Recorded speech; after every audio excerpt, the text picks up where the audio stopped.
سورۃ الانفال 8واں رکوع۔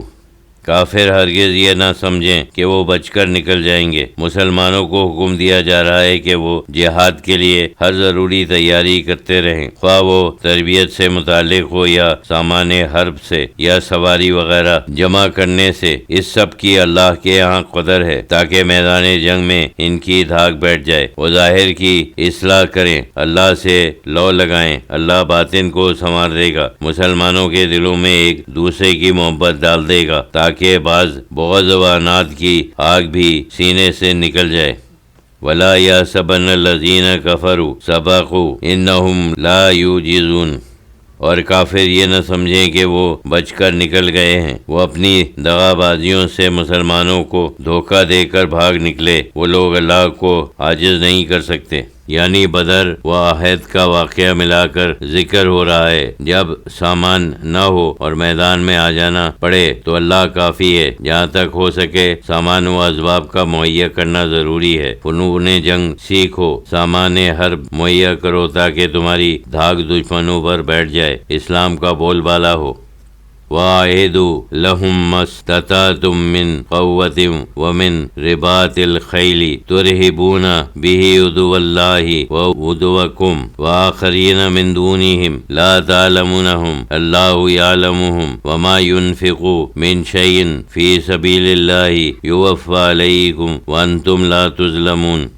اور مسلمانوں جس قدر تم سے ہو سکے اپنی قوت سے اور سدھے ہوئے گھوڑوں سے مقابلے کے لیے سامان تیار رکھو کہ اس جنگی تیاری سے اللہ کے دشمنوں پر اور تمہارے دشمنوں پر تمہاری دھاک جم جائے، اور ان کے سوا دوسروں پر جن کو تم نہیں جانتے لیکن اللہ ان کو جانتا ہے، ان پر تمہاری دھاک بیٹھ جائے۔ اس مقصد کے لیے ضروری ہے کہ انفرادی و اجتماعی قوت کو بڑھانے کے لیے مال و دولت خرچ کیا جائے، اور جو کچھ تم اللہ کی راہ میں خرچ کرو گے اس کا تم کو پورا بدلہ ملے گا، اور تم پر کسی قسم کا ظلم نہ ہوگا۔ نہ دنیا میں تمہارا حق روکا جائے گا اور نہ آخرت میں انعامات فضل سے محروم رہو گے۔ جو خرچ کیا ہوگا اس سے کہیں زیادہ معاوضہ پاؤ گے۔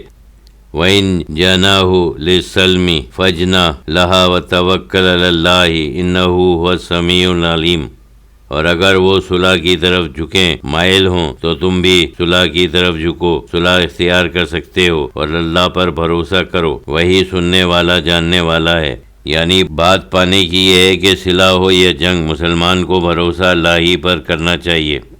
وَإِن يُرِيدُوا أَن يَخْدَعُوكَ فَإِنَّ حَسْبَكَ اللَّهُ هُوَ الَّذِي أَيَّدَكَ بِنَصْرِهِ وَبِالْمُؤْمِنِينَ۔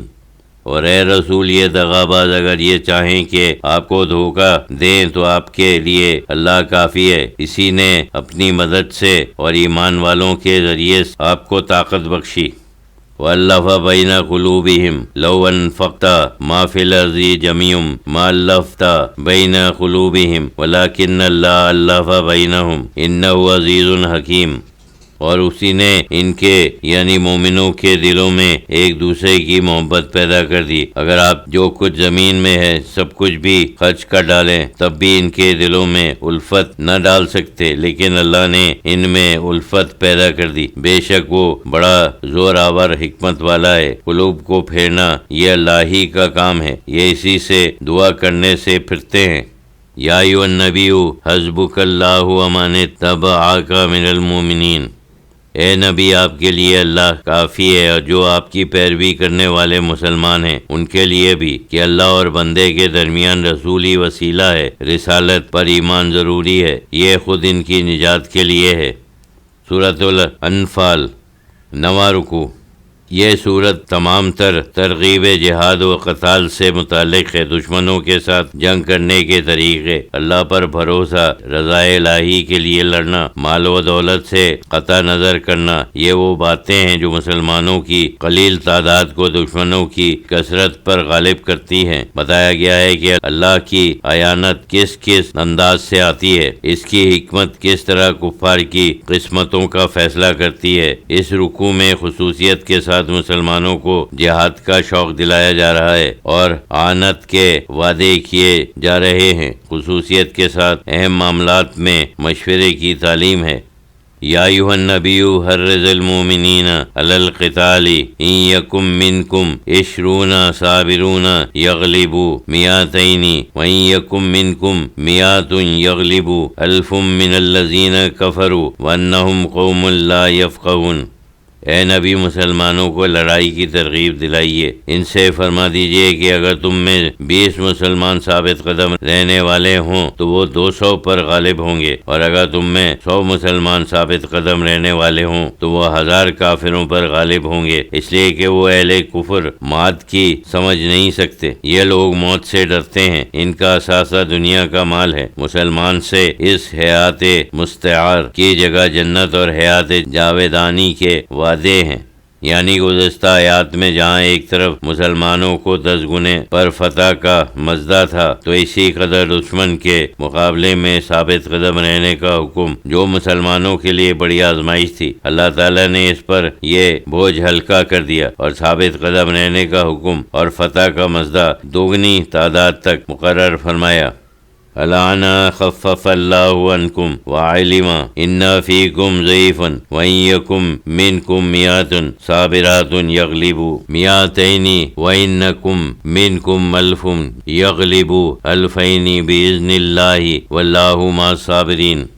اب اللہ تعالیٰ نے تم پر بوجھ ہلکا کر دیا اور جان لیا کہ ابھی تم میں کمزوری ہے، پس اگر تم میں 100 شخص ثابت قدم رہنے والے ہوں تو وہ 200 پر غالب ہوں گے، اور اگر تم میں 1000 ہوں تو اللہ کے حکم سے 2000 پر غالب ہوں گے، اور اللہ ثابت قدم رہنے والوں کے ساتھ ہے، وہ چاہے گا تو 10,000 پر بھی فتح دے دے گا۔ یعنی بدر میں جو 70 کافر مسلمانوں کے ہاتھ قید ہو کر آئے، ان کے متعلق 2 رائے تھیں، ایک یہ کہ فدیہ لے کر ان کو چھوڑ دیا جائے کہ اس وقت مسلمانوں کی مالی حالت بہت خراب تھی، اس وقت یہ اجازت تھی کہ کافروں کی طاقت توڑنے کے بعد پھر فدیہ لیا جا سکتا ہے۔ دوسری رائے یہ تھی کہ ان کو قتل کیا جائے۔ صلہ رحمی کی بنا پر اکثر صحابہ رضی اللہ تعالیٰ عنہ نے پہلی صورت پسند فرمائی، حضرت عمر رضی اللہ تعالیٰ نے دوسری رائے سے اتفاق فرمایا۔ اللہ تعالیٰ بھی یہی فرماتا ہے، ما کان للنبی ان یکون له اسرا حتی یسخن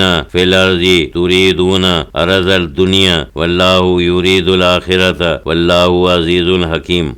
نبی کے شایان شان نہیں کہ ان کے قبضے میں قیدی باقی رہیں جب تک کافروں کو قتل کر کے وہ زمین پر ایسا خون نہ بہا دے جس سے مسلمانوں کی دھاک بیٹھ جائے۔ تم لوگ دنیا کا مال و متاع چاہتے اور اللہ تمہارے لیے آخرت کی نعمتیں چاہتا ہے، اور اللہ زور آور حکمت والا ہے۔ یعنی باوجود اس خلاف اولا بات کرنے کے جو نیک نیتی پر مبنی تھی، اس نے درگزر کیا۔ تم صاحب بدر ہو، تم کو پسند کر چکا ہے، جنت تمہارے لیے لکھ چکا ہے، لیکن ابھی کفار کا زور نہیں ٹوٹا، اس لیے فدیہ لینا ذرا قابل وقت ہے۔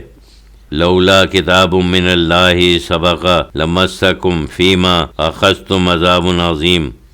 اگر اللہ ایک بات پہلے سے لکھنا چکا ہوتا تو اس فدیے لینے پر تم کو بڑی تکلیف پہنچتی۔ یعنی صحابہ کرام محبت کے بندے تھے، کانپ گئے، مال و دولت سے دست بردار ہونے لگے کہ جس سے اللہ راضی نہ ہو وہ لے کر کیا کریں گے۔ اللہ کو یہی بات پسند آ گئی، پچھلا بھی معاف ہوا، رحم کا وعدہ کیا گیا، اور اس مال کے متعلق بھی حکم ہوا کہ ضرور کھاؤ پیو۔